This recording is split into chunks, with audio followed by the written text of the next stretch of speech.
Hey, this is Kieran, Coach's Corner Chats, and joining me is Kurt Hines. Kurt, where are you at and what are you up to? Garrett, I am currently living in San Diego, California. Both my wife and I are born and raised East Coast. I was raised in Rhode Island. She was raised in Massachusetts. We raised our 4 children in New Hampshire, but moved out to California 10 years ago when we had our first grandson. And what I'm up to is Thanksgiving break. This is day one for me for Thanksgiving break. So loving life as usual, but loving life. Out in California, what is it that you're coaching? What are you up to on that side of things? So I just wrapped up my 27th year of coaching high school football. Uh, Spent the first 17, 18, whatever it is, coaching out in New Hampshire. And as I mentioned, when we moved out here, I was an assistant coach at one school for 2 years, and loved everything about it for the most part, but I just felt the call to be a head coach again. I was a head coach in New Hampshire prior to moving out here. And not I, but we, the coaches, the players, the community, built something pretty special back in New Hampshire. It was a brand new high school, and we went through our growing pains. And then got a call one day from our oldest daughter that she had gotten married, and she called one day and said she was pregnant. So my heart leapt, and I was like, yes, I'm going to be a grandfather. And then I was like, oh, wait, we're moving. Because both my wife and I knew we didn't want to be grandparents on the other side of the country. So, just wrapped up my 27th year of coaching high school football. And I teach elementary school full time. One of the things that's already clear is family is really important to you. Absolutely. And the funny thing about family now that my wife and I have 4 adult children, our 3 daughters and 1 son range from 26 to 34 years of age. And I was talking to a coworker earlier this week, or last week rather, and I said, people, our family and friends, I think they all lied to us about children. They said, oh, children, the terrible twos. And those are the easy ages. For my wife and I, the most challenging and rewarding, but most challenging is when you have adult children and you see them going sometimes down what we believe is the wrong path. And you can't take their cell phone away anymore. You can't ground them. You just got to kind of guide them and pray about them and be there for them. But it is, for me, family is everything. And family is a combination, I think, of our blood and genes and what family we were raised into and what family we create with our spouses. And it's also those friends that you meet along the way that you become so close with that they end up becoming part of your family. When we look back at Kurt as a youngster, like when did you find this love of football? Were you playing it like that Pee Wee days, or what was the start of all of this? Yeah, my love of football, I jokingly tell my fourth graders often, happened on the baseball field. I remember being in baseball practice in second grade, and this is back before the T-ball days, and getting hit with a ball twice in practice. And I can't even blame the pitcher. I'm sure the pitcher, whether it was a father or a player, I don't remember. But I remember being hit twice in practice and them teaching me at that age, like, oh, go take a base. And I was like, wait a minute. So someone hits me and I get to walk to a base and stand there. I remember thinking to myself, I need to switch gears and find a different sport. I started playing football that next season, I believe it was. Maybe it was first or second grade, but started playing football in second grade. And it was good. I ended up playing in college at Division III college in New Hampshire. And I say that with pride because I often tell our student athletes I coach at the high school level, listen, if you have a love for the game, make sure your grades are good enough and go chase the opportunity to continue playing that. Don't chase, the whole mentality of D1 or bust, even before the transfer portal and where college athletics are right now, becoming more and more challenging, I think, for all student athletes. For me, it's about continuing to play or coach a game you love. And it doesn't matter the logo on the jersey or the title or the division. Football is football, soccer is soccer, baseball is baseball. And if you love those sports and you're blessed enough to continue playing them, then go play them.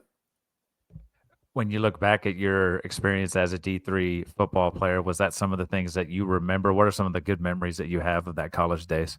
Yeah, one of the first memories I had was walking out to practice, my very first practice, and seeing Big Red, not a red-haired gentleman, but there was a teammate. He was a captain. I was going into my sophomore year, and Tony Reddington. I shouldn't have just said his name, but I'm sorry, Tony, if you listen to this. I think he did some extracurricular performance enhancing drugs, if you will. This guy was 6'5", 300 some pounds, and didn't have an ounce of fat on him. I'm not sure how natural it was, but my first introduction to college football was, wow, hey, D3 is still serious football. You've got some athletes out here, and whether it was academics or whatever it was that kept them from going to Division II or Division I, there are studs on all fields at all levels. So my fondest memories of college, believe it or not, well, the first part I think is simple: relationships, the people you meet along the way, and the lifelong friendships. However, really one of the biggest takeaways for me, Kieran, playing college football was how much I appreciated the unity of high school football. And what I mean by that is, for most high school athletics, you might be a starter or not, but you play both sides of the ball. You play multiple positions. And in college, 99.9% of the time, if you're an offensive player, you practice and you rep and you go through drills against the other offensive players. And there's certain moments set aside in practice where the offense meets the defense for Team O or Team D periods.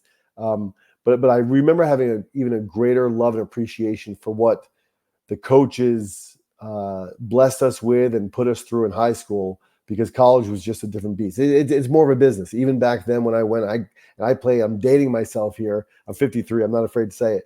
But I played college football back in the early 90s, mid 90s. And it was not the beast that it is today for any college sports.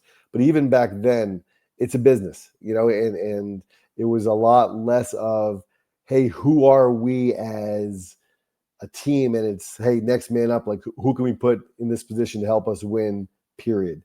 And I was blessed to be with coaches that knew the game and loved the game at both levels, high school and college. But more so in high school, I look back and realize that those coaches cared about us as young men more than just names on a roster, if that makes sense. Were those experiences at the high school level and then at college, what was it that kind of pushed you toward one? I hear elementary kids and people were like, whoa, what's up with Kurt? And then just the idea of coaching. At what point did those two ideas kind of come together as something you wanted to chase? Yeah. Gosh, I'll make a real long story short. I was never a good student growing up. Always hated school. And I wasn't dumb, but I always felt it. I always felt defeated as a student. And I had a 7th grade math teacher, Mr. Nicholas, who would sit on the corner of his desk every class and just talk to us about life. Say, hey, Kieran, what's going on with soccer or whatever? It's like, Kurt, what's going on with football? And Amy, what's going on with cheerleading or volleyball, whatever it may be. And I remember sitting there in 7th grade thinking to myself, he cares. Like this teacher really cares. And it drove me to want to do well in this class. Now the Hollywood movie would be, go on to say that I got straight A's in math, and that never happened. But I remember wanting to please him and do well enough because he took a vested interest in me.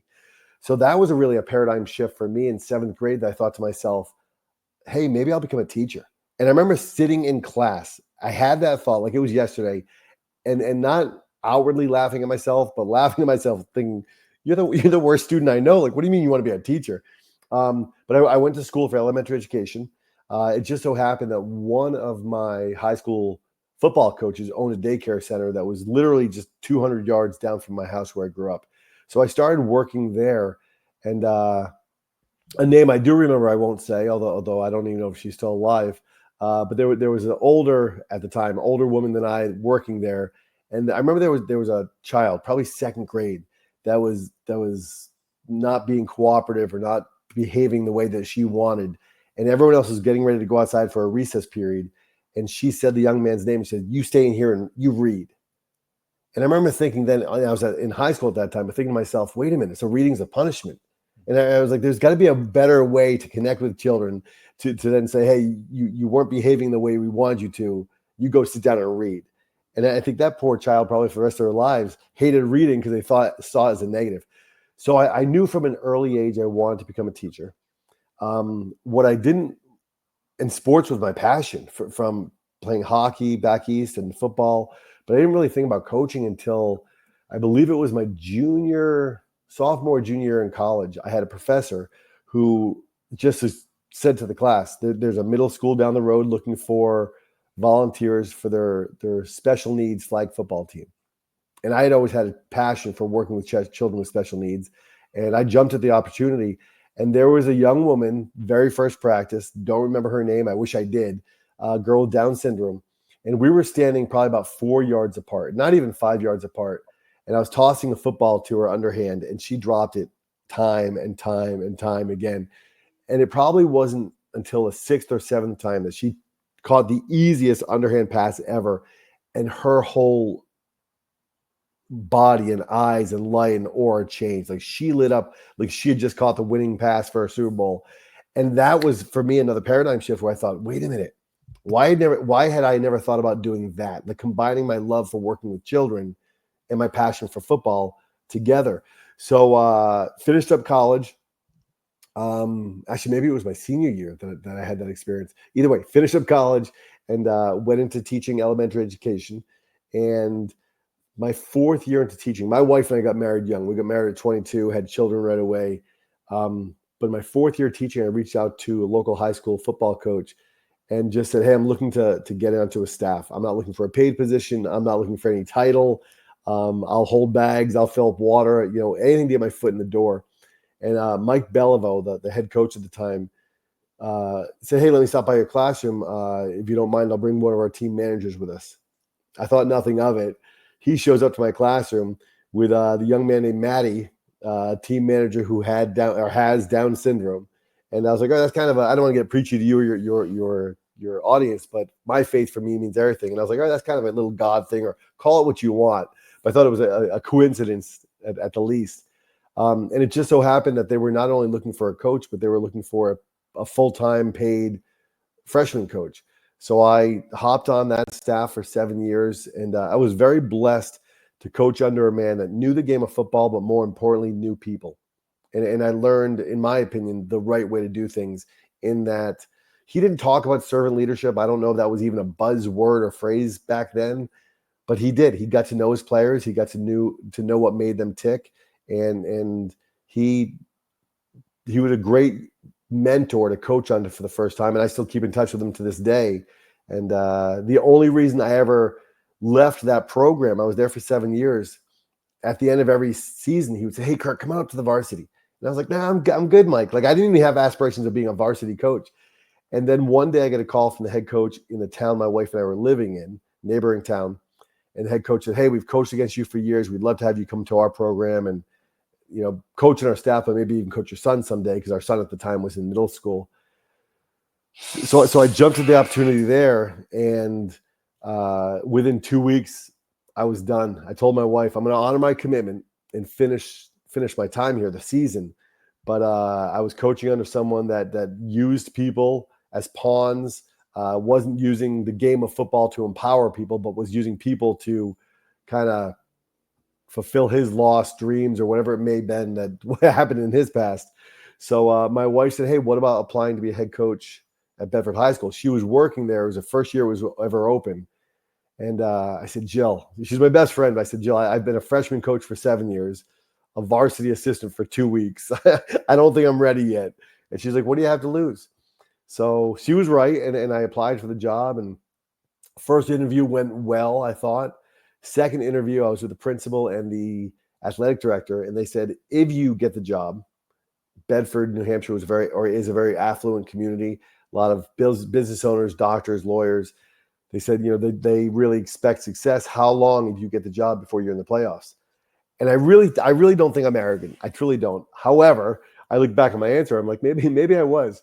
Without skipping a beat, I said 3 to 5 years, and they both laughed at me. And it wasn't a malicious or a derogatory laugh, but it was. They laughed, and I remember thinking to myself, "All right, I just lost that job," and ended up getting it. And my first year as head coach set records in the state of New Hampshire for getting beat up more than any other school in the history of football. We lost every game so bad. I joke about it now, but at the end of every game, I don't care what sport it is, what level. Well, not professionally, not necessarily, but for college and high school and under especially, you walk through and you shake hands and you say, "Good game." We were so bad my first year. No one even lied to us. They looked around the stadium and they said, "My great field, beautiful stadium." And I thought, these aren't even my tax dollars. I live in the next town. But I stuck with it. I stuck to my why of coaching and shared that with our staff and had a lot of pushback, a little bit from the community, but not even that. It was a lot from the staff that I had inherited a good number of them, and we just didn't see eye to eye. And the blessing of that was some of those staff members that I was like this with, just going head to head, not in an unprofessional way, not in front of the young men, but behind closed doors, a lot of heated arguments. One of those coaches in particular is one of my best friends now because we didn't give up on each other. We didn't give up on the young men, and we learned to humble ourselves and learn from each other and see that we had different approaches to coaching. And we could kind of marry the two approaches and both learn from it and get better together. What was it like to it sounds it's so cool to have one opportunity where you're there for multiple years as a freshman coach and you're just seeing like a person that just pours into the players constantly and then to have that little blip where you go, okay, I see the other side. How important was it to have those? You talk about kind of godly moments. How important was it to kind of see both sides of that coin so as you moved forward, you could have a moment like that where you didn't give up on someone that kind of pushed back on some of your ideas? Yeah, it was such a blessing. I had heard years ago, I'm not sure if you remember Wayne Dyer or not, but Wayne Dyer, I believe he passed away in his mid to late 80s, quite a few years ago. But he wrote about ego one time that just struck a chord with me that I had never thought about. I had always thought about ego being that player or coach, male or female, didn't matter, who just thought they were better than everyone else. That cocky, arrogant son of a gun.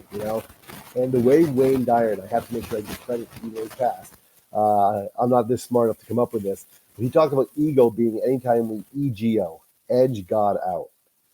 And for me, that was a moment to say, wait a minute, if God opens a door for me, I can listen to the adversary. I can listen to the naysayers. I can do all the math about my lack of experience, my track record, coaching my first few years, whatever it may be. Or I can trust God and go through those doors, not with an arrogance, but with a confidence of knowing who I am and more importantly, whose I am. And that's what I did. I took that head coaching job feeling unqualified, feeling very unqualified, but at the same time, with the previous experience of seeing how one individual did it, I said, I can do it better than that. I can do it. I can love people. I can pour into people. Like I said, at the very beginning of our conversation, I just wrapped up my 27th year of coaching high school football. There hasn't been a game yet, not once in my life, that I coached a perfect game. I always look back after watching film. I'm like, oh, how did I not see that? How did I not call this in that situation? But that's part of the game. Just like when a player fumbles the ball or has a bad kick or misses an opportunity to be successful, that's all part of the game. What I focus on now is what we preach to our players in controlling the controllables.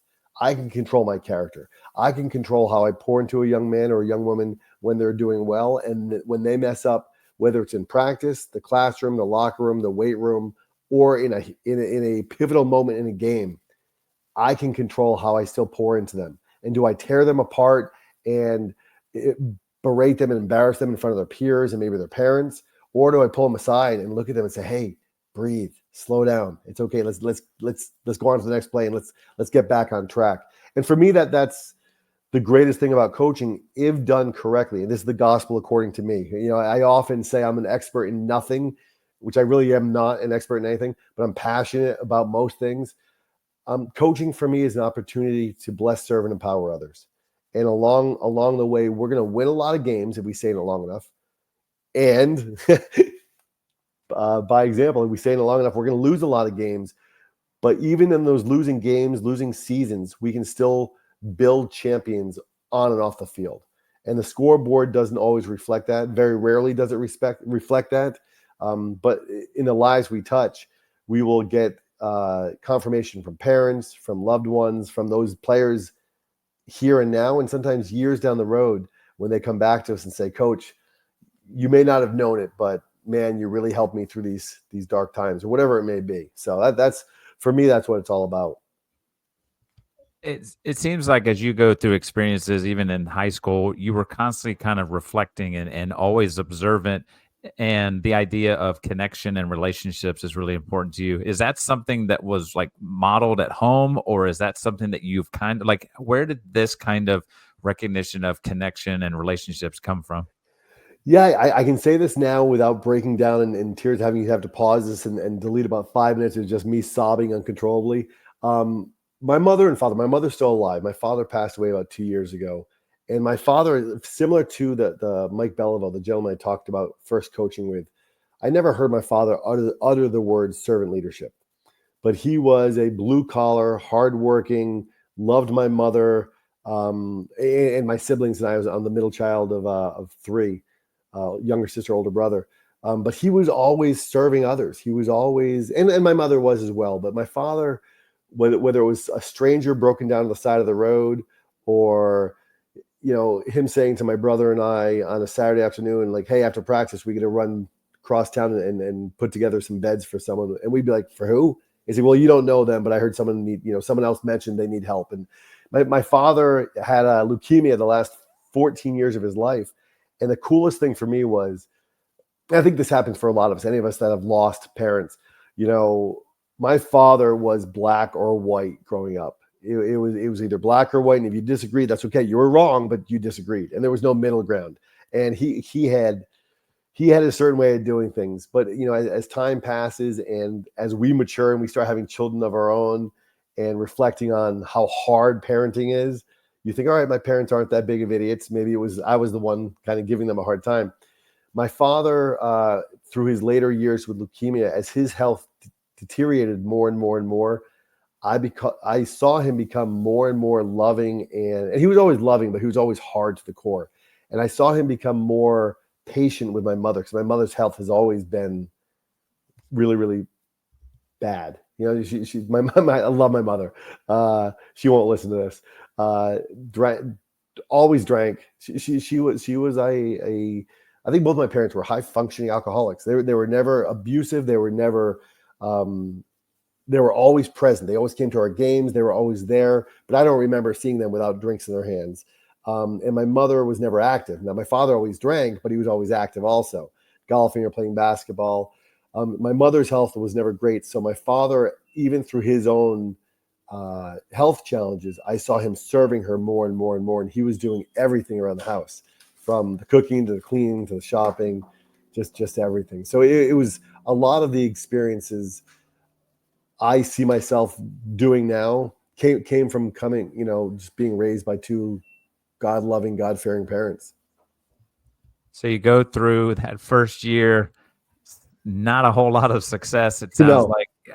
What is your mindset going into year two as you keep moving forward, to try to turn the ship? yeah, it's a lot of year one's lack of success. We didn't have seniors that first year because the school phased in with freshmen and sophomores, then juniors. I think for the first year or two, I honestly lied to myself, not even consciously, but I was like, oh, we didn't have seniors. The more I've matured, I realized that was such a small part of that equation. We had a playbook offensively. I was the offensive coordinator as well as the head coach, as I am now at Coronado. And our playbook back then was this thick, and we ran none of it well. And it was just me being a first year head coach. I didn't delegate a lot, not because I thought I knew it all, but I just didn't know how to delegate well. So I had very qualified, passionate coaches around me that weren't living up to their full potential, and it was my fault. So heading into that second year, it was really sticking to my guns. A lot of the negative feedback I received from some of the coaches on our staff was, hey, these kids are out here laughing and fooling around, and we're 0-2, we're 0-3, we're 0-4, and the kids are laughing around in practice and having fun. And me sticking to my guns saying, yes, it's a game. Now, I'll never say it's just a game, because any of us that ever coach, we know we pour countless hours into it by choice, but breaking down film and practice schedules and meeting with parents and teachers, you name it. But it was going into, hey, this is what I believe in. This is how we're going to do it. And we didn't have coaches meetings on Sundays. And 3 out of the 4 coaches I inherited were Division I athletes that played, collegiately, and said, we need to meet on Sundays. So I was like, we're not, for as long as I'm the head coach here, until they get rid of me, we're not meeting on Sundays, because I wanted my wife and our children to understand that they didn't take a back seat during the football season. And I think so many coaches braggadociously talk about, hey, they're football widows during the season, or fill in the blank with whatever sport. And for me, I think we're lying to ourselves and the entire community if we say we're trying to help build better young men and young women and teach them about balance and the importance of things in life if we're not actively modeling that balance. It goes along the same lines when people say, "Oh, sports build character." No, they don't. I've been on too many programs where I see the last thing being taught is character. I think sports build character when coaches intentionally model character. So going into that second year, it was a lot of, hey, I'm going to stick to my guns here, but full transparency. A lot of it was questioning myself, like, am I built for this? Am I cut out for this? Being an assistant coach, I joke around often with our staff, like, it's not easy, but it's a lot easier than being a head coach because there's a lot less demand that's put on you. And the sole reason I continue to have such a passion for being a head coach is being the person who gets to hire the men or women around me to say, hey, listen, yes, I want you to have a knowledge of the X's and O's. I don't really care if you played at what level or what school, because I've coached with people who have played the highest level who weren't great coaches. They were great athletes, but they didn't have the heart or the way to communicate and teach the sport to others.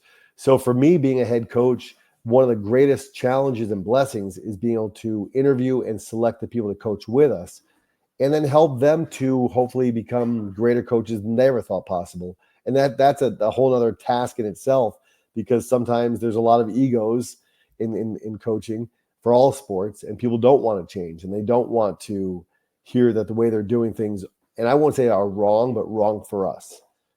For us, it's about blessing, serving, empowering others, regardless of what the scoreboard says. And I'm blessed to be surrounded with coaches on our staff now that get that. And a lot of it is just modeling to them of saying, hey, listen, last night, we had a Saturday morning meeting. Last night was not the outcome we wanted, but let's start off with what worked. And really changing their mindset to, hey, even in the defeats, there were some successes. What were the things that we saw that we want to build upon? And then we'll address the blunders and the failures and the things like that.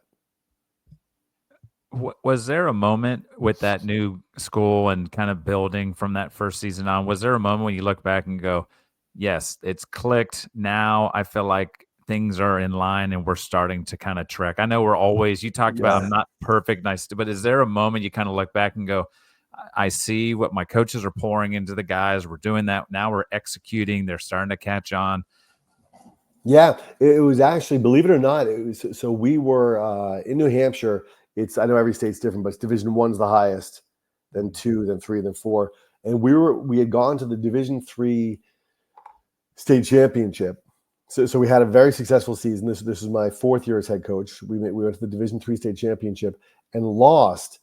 And it wasn't even at that moment I thought, all right, hey, we're on the right track now. It was 2 years after. So we had gone from Division 3 to losing the state championship, to Division 2, to losing the semifinals, to being bumped up to Division 1.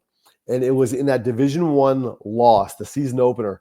No, I'm sorry, we won that game. We had faced a perennial powerhouse that had about 2,000 students more than we had in the school campus. And everyone, all the experts, had picked us to lose by 5 touchdowns or 6 touchdowns. And we had a Thursday practice where the guys didn't seem like they believed in ourselves. I feel like we were getting ready to go into a game where even before the snap of the first play, that we were going in defeated. And I remember, pouring into them and sharing my belief in what we can do. And yes, we're going to have to play a near perfect game. And yes, we're going to have to capitalize on any mistakes, if at all they make. But we went against a team, Pinkerton Academy, who they were just grown men. We were coaching little boys, and I'm not talking about mentally, but physically, we were just little boys against grown men. And it's just so happened that we ended up winning that game 14-12. They had a few turnovers and a few mishaps that were uncharacteristic of them, and I think part of that was them coming in overly confident against us. And what happened for us was we won a game that we should have never won. Really, and I'm an optimist to the core, but for me, that was the aha moment of you can do great things with undersized, underskilled, you know, fill in the blank with all these, you know, underdog type scenarios. And the power of getting people to believe in themselves is a beautiful thing. And I think I was talking to a woman today after we had a teacher workshop today, and I hadn't met her, so I just introduced myself and told her I taught fourth grade at one particular campus, and I was the head coach at a different school. And she goes, "Oh, but that must be so different." I'm like, "It's really not." For me, teaching high school football or coaching high school football and teaching fourth grade, I think outwardly the world sees young men and little kids. And for me, it's all the same. I think each of us, Kieran, want to know that when we show up somewhere, our presence makes a difference. We want to know we're loved, and we want to be challenged. Even though a lot of fourth graders and high school student athletes won't say they want to be challenged, I think deep down to the core, they want to be taught and coached by people that know their trade, know their skill, and know when to push them and when to kind of back off a little bit and let them find their own strength or abilities in the classroom or on the field. But yeah, for me, the paradigm shift was that victory against a team that we should have never beat. What was it like once you made that decision of my daughter's in California, we're about to be grandparents, and we know this is the right decision? What was that decision like, that whole talk with your wife, and then having to share that with your coaches and with the players and what have you? Can you put that into perspective? Yeah, it was a tremendous leap of faith. My wife and I, as I mentioned, 31 years married to the date. She's my best friend. We have for 31 plus years. We pray every morning together, every night together. Um, and we prayed about it, but we knew even before praying about it that this was the right thing for us to do. It was exciting, but it was also terrifying because you know, one of the biggest arguments my wife and I got into in that transition of moving from the East Coast to the West Coast was she had said to me, she's like, "Kurt, we're not that family that has a month of mortgage and a month of rent, and we hadn't sold our house yet, so we signed over power of attorney to our realtor." Now we knew and trusted. We went to church with this woman, so we felt safe in doing that. But my wife hadn't had a job yet. So the initial telling our team that I was moving across, they all understood why, but it was heartbreaking. It was heartbreaking, and there were a lot of tears, and a lot of them were from me. And they weren't tears of, "Oh my gosh, what are we doing?" It was the exciting, like, this leap of faith of like, "All right, God, everything and everyone we knew was on the East Coast." You know, we joked about it, but you know, with Massachusetts, New Hampshire, Vermont, Maine, Rhode Island, Connecticut, you could travel to 3 or 4 states in one day and go visit different family and still see people everywhere you go or everywhere you went that you knew. Moving out to California, other than our daughter and her husband, we knew no one. We knew absolutely no one. So that was a transition in itself of, all right, you know, we always talk to our players all the time, like, "Hey, who are you outside of the sport you play?" You know, if your identity is just as a football player or a soccer player or a baseball player, that's a scary thing because you see all the time in professional sports, men and women who have it all, or so it seems, and then their playing days are over, and then their identity is gone. They don't know how to relate and like who do they, how they function in the world without being coach so and so or star athlete so and so. So we moved out here knowing no one, but we did it together. You know, it was, I think, day 3 into our trip across country that we get a call from our realtor saying the house sold. So we're driving across country, you know, crying tears of joy. Show up to our first place. My wife still didn't have a job yet. So thinking, all right, how are we going to make this work? And, you know, fast forward to 10 years now, we're thriving in greater ways than we could ever imagine. That doesn't make sense on paper. You know, living out here in California, it's not cheap. And we love the weather, and we've been blessed to meet some amazing people. But California is crazy, absolutely crazy. But it's all worked out. And all the tears of what's going to happen, how are we going to do this? I always have to kind of go back to the blind faith of, hey, you know, God took us through that storm. He hasn't failed us yet. And, you know, one of my favorite quotes is, "God will move mountains in your life, but don't be surprised when he hands you a pick and a shovel." We have to be willing to get our hands dirty, and we thought coming out here, hey, if I have to teach and coach and work a night shift somewhere, I'll do it. And my wife, who has a kind of a dream job now. She's the top saleswoman in all the San Diego area for her. She works at a faith-based retirement community. Was offered a job in Florida to have a promotion. Just amazing things have happened. But all through us kind of rolling up our sleeves and saying, all right, well, we're ready to get to work. And my wife drove buses for 7 years in New Hampshire and did it simply because we didn't want to put our kids in daycare and we had to make ends meet. And my salary teaching and coaching wasn't cutting it. So we both throughout the years have been willing to say, hey, whatever it takes, truly whatever it takes, we're going to make this work. And I think in large part of that's the reason we've been blessed in many ways. You've talked about dealing with high school age, elementary age. Is football different when you move from New Hampshire and the East Coast to California? You just said California is a crazy place. Does that include kind of the sports environment and vibe out there? Yeah, 100%. And it's funny because if we had been having this conversation after year one, I would have been like, no, football's football. And I remember saying that in some podcasts. I'm like, football's football, and baseball, once again, for any sport that your listeners may kind of have as their background or their life story. Now that I've been out here for 10 years, I think the biggest difference, I think it's slowly in a horrible way sweeping the nation, is just the transfer portal.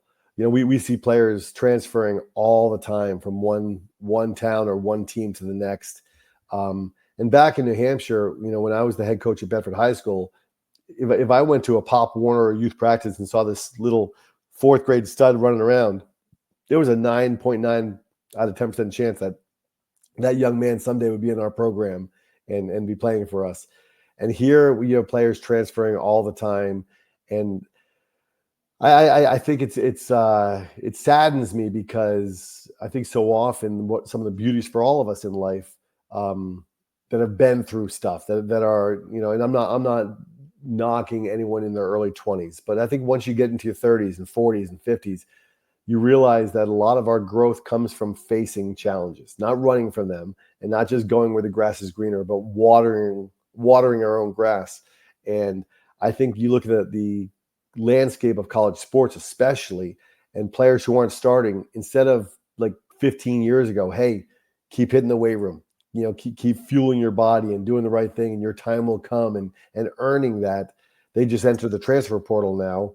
And the transfer portal is, they might be the third on the depth chart for their collegiate program now. They enter the transfer portal, and they're one of 1,000 young men who play the same position that are trying to get picked up somewhere. And I think we're kind of losing that, hey, just keep fighting for what you want as opposed to packing it in and just going to try to walk on somewhere else. One of the things that attracted me to chatting with you in the first place was I came across you on Twitter, and just kind of your daily messages, just similar to a lot of the stuff that you're sharing now. Where did that persona come from? And when was there just a day where you just kind of picked up the phone and Kurt went into coach mode and kind of shared something, and it resonates clearly with people? People want to enjoy hearing the positive vibe and the connection and the stuff that you share. Why do it, and where did it come about? Yeah, like most great things in my life, I can say my wife. Yeah, my wife was the one that I've always taught elementary school in my adult life, taught elementary school. I paint murals and stuff. So for me, Instagram and Facebook were perfect social media platforms to share what I'm doing in the classroom, also coaching perhaps, or some of the murals I painted. When Twitter came around, I had zero interest in Twitter. And my wife, who comes to almost every game I've ever coached, I would call her. When we had away games, she would hop in the car and get home and be home an hour before we were even halfway back to our school, where I had to, wait for the young men to get their stuff, get out of the locker room. So she said, hey, hop on Twitter and you can follow this guy that reports sports in New Hampshire and this guy. And so that's the only reason I originally got onto Twitter, was just to find updates of scores. And it was funny. Full transparency. I remember scrolling on my phone in the bathroom one time at home in New Hampshire, about a month before we moved. And I think it was 1,800 and some odd followers. And I remember sitting there scrolling on my phone on Twitter, going like, why do that many people care what I have to say? And then just shortly after that, someone had just cut and pasted one of my tweets and didn't give credit to it, but just posted it as their own. And I was like, well, that kind of stinks or whatever, and probably bothered me more than it should have. But then I was like, hey, I should do a video. They could steal the idea, but my video is my video, so I'll do a video. And I put one out there that just resonated. I don't remember what video was, what the topic was, but I do remember it resonated with a lot of people and got a lot of traction. And then from there, my social media has just organically just kind of grown, and it's been such a blessing because as you know, you connect with people you would otherwise never come across each other's paths. I was talking to a gentleman last night who reached out to me and just said, hey, through Twitter, said, hey, would you mind calling my stepson who's going through some hard times? He's in Coronado, he's in the Navy, he's in his early 30s, but he really, like you to appreciate, he would appreciate you reaching out. And another compliment, my wife and I had our son and his wife over this weekend just for dinner. We were hanging out, and he mentioned something about one of my coaches who's moving back to Texas. He's in the military as well. And he said that this other coach in our staff often will have coaches from Texas say, oh, you coach with Coach Hines, what's that like?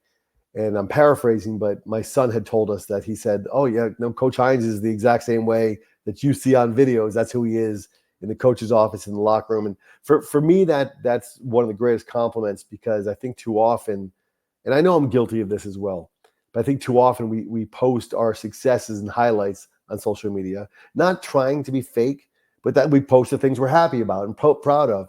And we don't always post the losses and the defeats and the hardships. And when you can have a player or a coach or someone that sees us day in and day out and says, nope, that's who he is. Love him or hate him, that's who he is. It's kind of a special thing.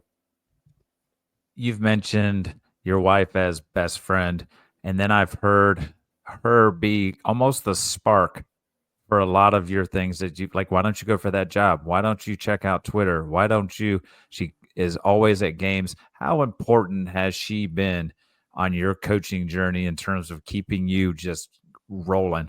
Yeah, I won't do it now because she just came home and she's sitting on the couch over there just relaxing a little bit. So she can hear this, but she didn't hear the question.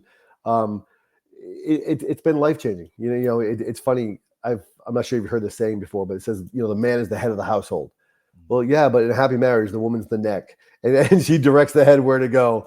And there have been so many times throughout my life, I look at things I used to do and old habits I gave up, and the things I have started doing that have really never been told to me, by my wife, hey, do this, but hey, pray about it, or hey, think about it, or hey, if you want to, I'm here for you. And it's been such a blessing, because I think most of us in life, whether you're a high school student athlete listening to your podcast, in college, or if you're married and have children or grandchildren, when you can marry your best friend, I not once, literally have gone to the gym to avoid or get away from my wife.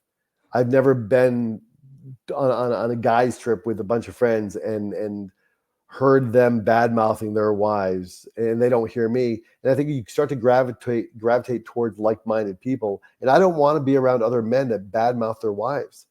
I want to be around other men that might say, hey, I'm stressed about my relationship right now, and talk through it and kind of help each other navigate through this.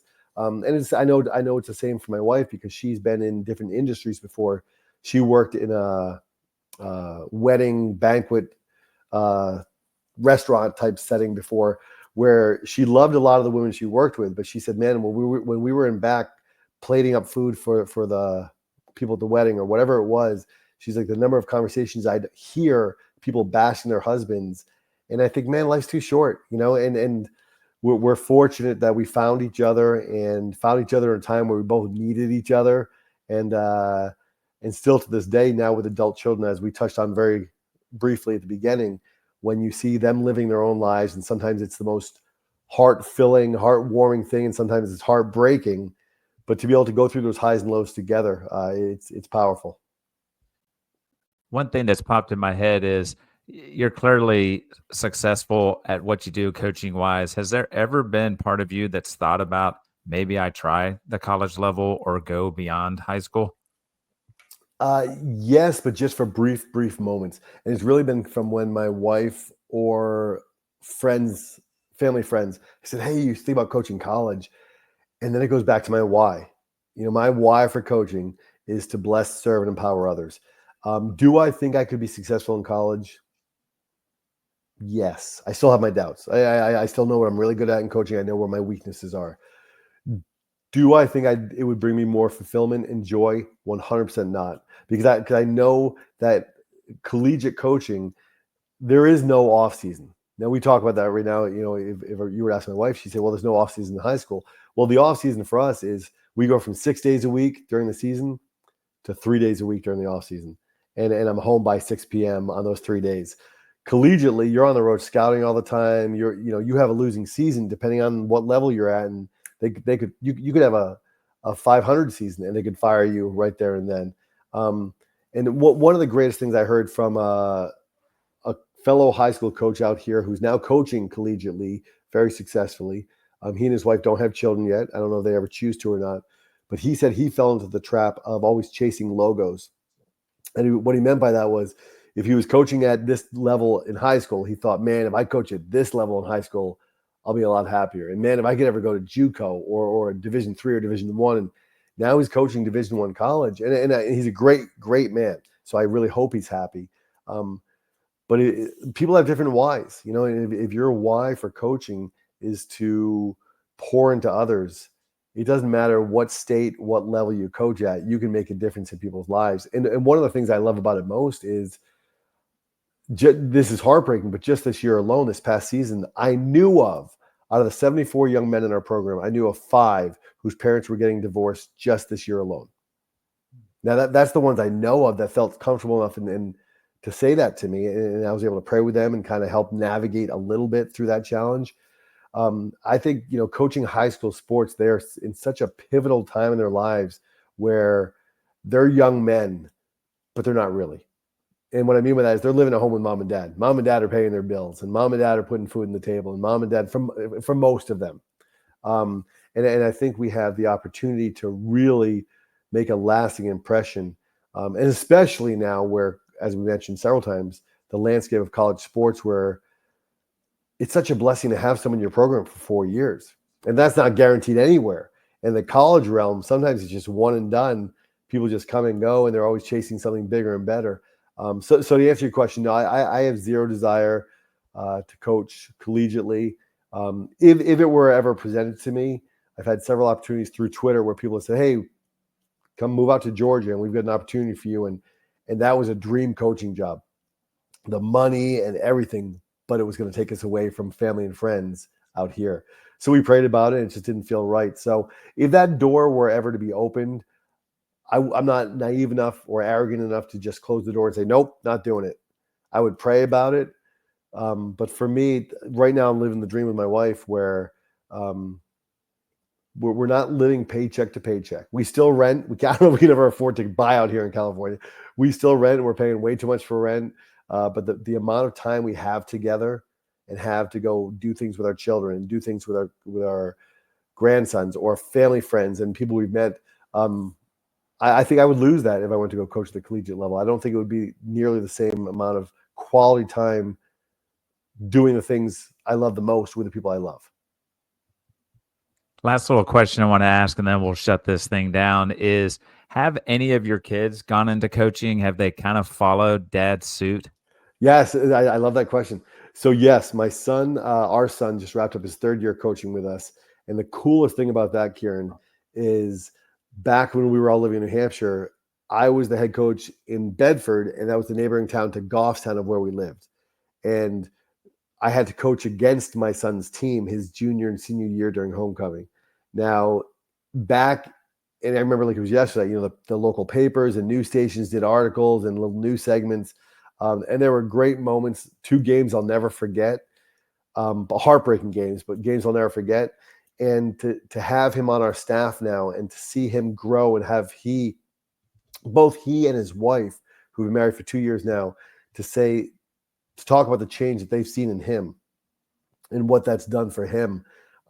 It's such a blessing. So yeah, he's the only one. Our daughters haven't caught the coaching bug at all, and I don't think any of them ever will.